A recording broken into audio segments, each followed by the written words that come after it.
Hello friends, welcome to my channel. మీ ఇంట్లో vegetables అయిపోయాయా లేదా వెజిటబుల్స్ తిని తిని బోర్ కొట్టేసిందా?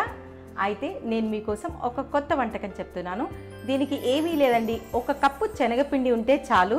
చాలా టేస్టీ అయిన తెలంగాణ వంటకం బిళ్ళల పులుసు చేసేసుకోవచ్చు. ఎంతో టేస్టీ అండ్ ఈజీ అయిన ఈ రెసిపీని చేసేద్దాం. మరి పదండి. ఒక ప్యాన్లో 2 స్పూన్లు ఆయిల్ వేయాలి. ఆయిల్ వేడెక్కిన తర్వాత 1 స్పూన్ జీలకర్ర వేయాలి. ఇప్పుడు 1 కప్పు సన్నగా కట్ చేసిన ఉల్లిపాయలు వేయాలి. ఒకసారి కలపాలి. ఇప్పుడు 4-5 రెమ్మలు కరివేపాకు కూడా వేయాలి.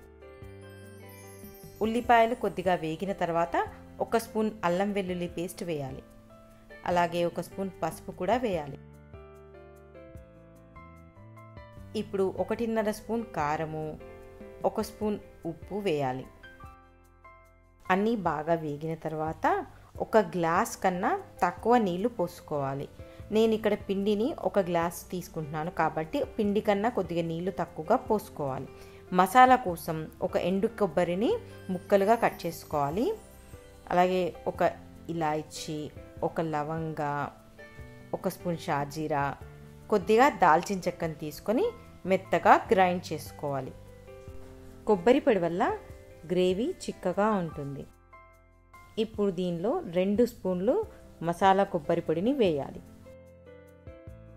1/2 స్పూను ధనియాల పొడి, అలాగే కొద్దిగా కొత్తిమీర కూడా వేయాలి. నీళ్లు మరిగిన తర్వాత గ్లాసు శనగపిండిని కొద్దిగా పోస్తూ ఉండలు లేకుండా కలుపుకోవాలి.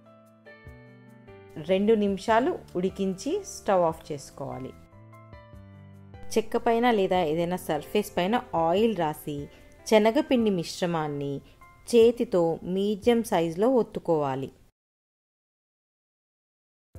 నీళ్ళతో తడి చేసుకుంటూ నొక్కుకోండి, పర్వాలేదు. వీటిని స్క్వేర్ షేప్లో ముక్కలుగా కట్ చేసుకోవాలి. చల్లారిన తర్వాత ప్లేట్లోకి తీసుకోవాలి. శనగపిండి బిళ్ళలు రెడీ అయ్యాయి. ఇప్పుడు గ్రేవీ తయారు చేసుకుందాం. 1 కప్పు ఉల్లిపాయలని గ్రైండ్ చేసుకోవాలి. ప్యాన్లో 2 స్పూన్లు ఆయిల్ వేసి జీలకర్ర వేయాలి. ఆనియన్ పేస్ట్ని వేసి కలపాలి.